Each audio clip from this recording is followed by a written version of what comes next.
The world sees the patch and jumps to conclusions: danger, drugs, chaos. They see the leather, the scars, the heavy metal that rides low and loud, and they assume the worst of intentions. But intentions, like roads, often twist into unexpected directions. This is the story of the Silent Ravens Motorcycle Club, an outfit known for their absolute discretion and their fierce adherence to a code that valued truth above all, even when that truth was fatal. And this is the story of their Sergeant-at-Arms, a man called Prophet, who carried a secret confession so heavy that he knew it would be the weight dragging him to his final resting place. Prophet earned his name not because he foresaw the future, but because he saw the absolute truth of the present, often before anyone else dared to look. He was the moral compass of the Silent Ravens, the enforcer of their internal justice, a man who spoke only when the silence was a burden too great to bear.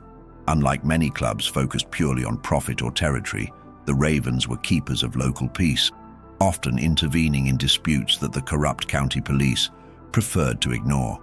Their brand of road justice was less about brutality and more about surgical exposure, finding the venomous heart of a problem and ripping it out cleanly. The territory of the Silent Ravens was a stretch of forgotten Rust Belt towns, struggling communities bypassed by prosperity. One such town was Oakhaven, a place seemingly idyllic, but poisoned by a long-term systemic rot. The corruption centered on the town's beloved mayor, a man named Caldwell, who projected an image of perfect civic duty. Caldwell had overseen the financial ruin of several local businesses, acquiring their properties through shady foreclosures, and his son, Junior, was a known predator, shielded by his father's influence. The Ravens knew about Caldwell. They knew the mayor had systematically drained the town's resources, but proving it in a legal system bought and paid for was impossible.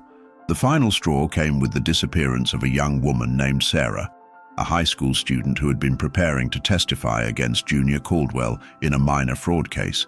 The police declared her a runaway. The Ravens knew better. Junior had been seen arguing with her the night she vanished, and the trail went cold right outside the mayor's estate. Prophet spent 3 weeks running parallel investigations, using the Ravens' network of informants, truckers, and discarded souls. He followed the whispers, the uneasy silences of the townspeople, the cheap mistakes of Junior Caldwell's hired muscle. What he found wasn't just proof of the girl's murder. He found a sprawling conspiracy connecting Mayor Caldwell to an illegal waste dumping operation, the true source of his hidden wealth, and a network of payoffs that reached the highest levels of county law enforcement. The evidence was overwhelming, but legally, it was worthless. It was obtained through intimidation, coercion, and the kind of surveillance that would send a clean prosecutor running. If Prophet took this evidence to the authorities, it would be thrown out, and the Ravens would be targeted as domestic terrorists. Caldwell would walk free, and the town would stay poisoned. Road justice was required. Prophet brought the confession to the president, a grizzled veteran named Forge. Not the confession of the mayor's son, that was easily obtained through forceful persuasion, but the secret confession he took to the grave.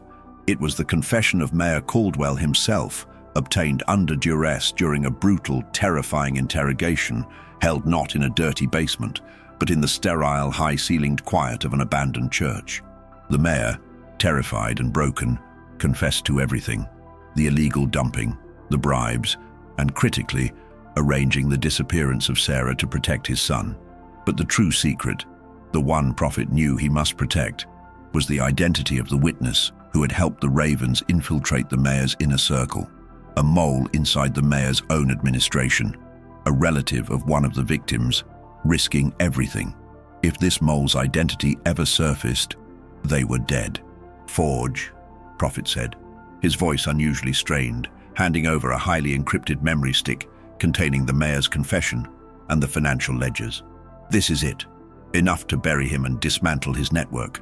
But the source, the mole, their name is only in my head. I didn't write it down. I won't speak it." Forge, realizing the implications, gripped the table. "You're taking the leverage away from us, Prophet. If the authorities lean on you, you can't be forced to give up the name if you don't talk."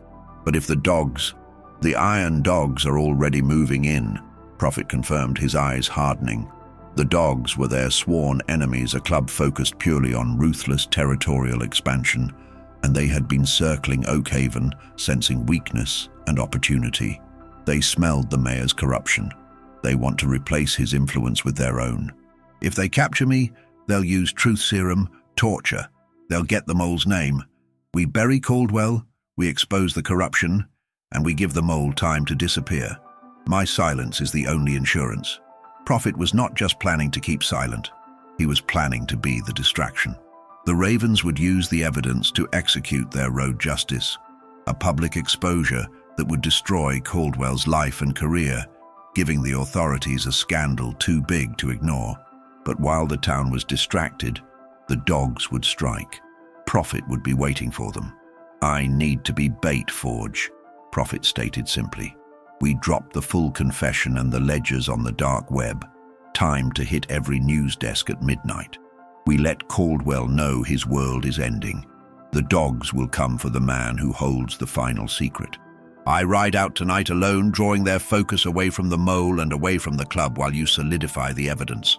Forge argued, pleaded, but Prophet's resolve was steel. Prophet's final act of justice was not just punishing the wicked. It was protecting the anonymous brave soul who dared to fight corruption from the inside. His life was the price of that protection. This was the ultimate expression of the outlaw code. Sacrifice for the greater good. Defending the innocent even if it meant certain, violent death. He was the keeper of a fatal secret, and he would take that secret to the grave. Prophet knew the mark wasn't on his face, but on his destiny. He made his final preparations, cleaning his shotgun, checking the oil in his bike, the roar of the engine a prayer for the future he wouldn't see. The confession went live precisely at midnight.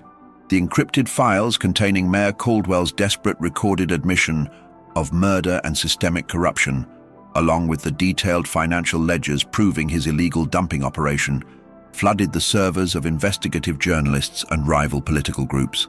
The public outcry was instantaneous. The scandal too toxic for even the compromised county police to contain. Oakhaven woke up to a seismic shock, the idolized Mayor Caldwell immediately becoming the most despised man in the state. Road justice, delivered digitally, had struck its first blow. As the town reeled, Prophet began his ride. He didn't take the main highway back to the Ravens' stronghold.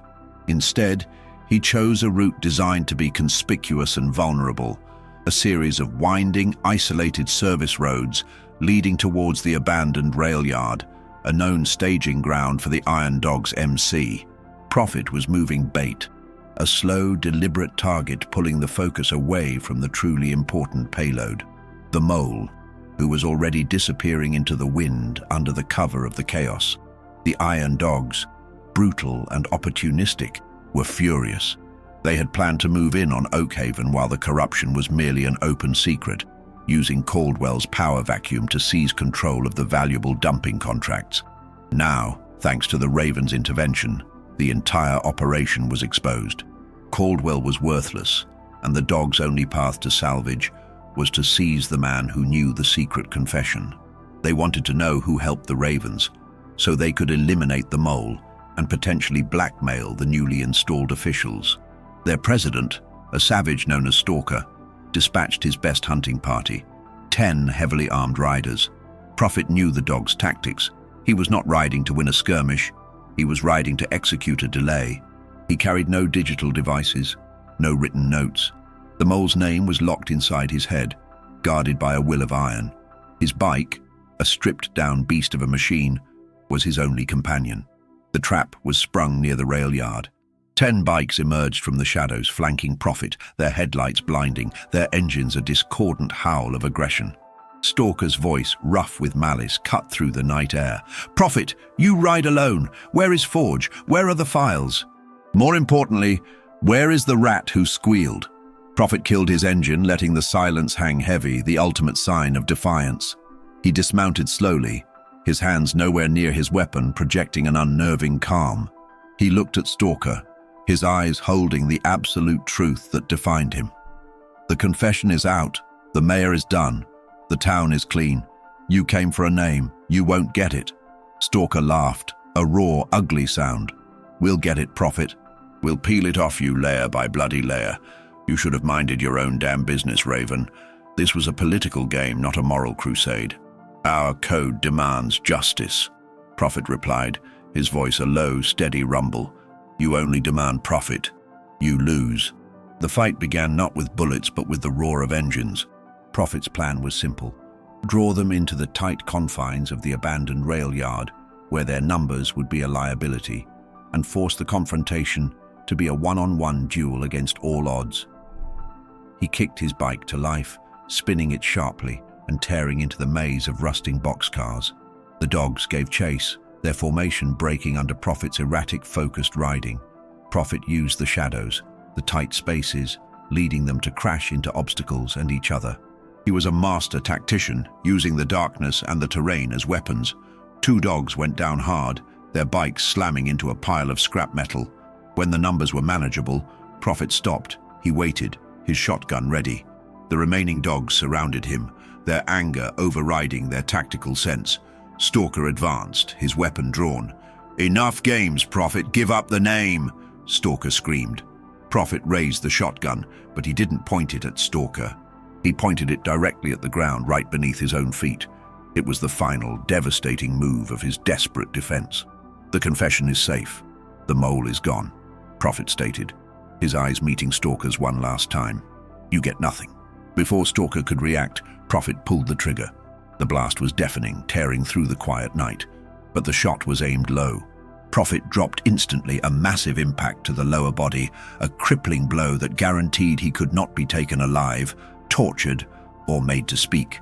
He had silenced himself, taking the secret confession to the grave, fulfilling his promise to the anonymous innocent. Enraged that Prophet had cheated them of their leverage, Stalker and the remaining dogs descended. It was a brutal, one-sided fight against a man who was already dying, a final, ferocious testament to the Raven's code. Prophet fought until his last breath, his sacrifice buying the mole precious, irreversible time to disappear completely. The silent ravens found Prophet at dawn. The dogs had long since fled, unable to retrieve the name they craved. Prophet was dead, but the victory was etched into the quiet air. The mayor was ruined, the town was saved, and the secret was safe. Prophet had traded his life for the truth and the protection of the innocent, the ultimate act of road justice. The ravens collected his body, the silence of their ride home louder than any roar, their sergeant-at-arms now a legend, the man who proved that sometimes the greatest heroes are the ones who ride the boundary between law and darkness, willing to take the ultimate secret to their grave to ensure the survival of others. His final, self-imposed silence was the loudest confession of honor the silent ravens would ever hear.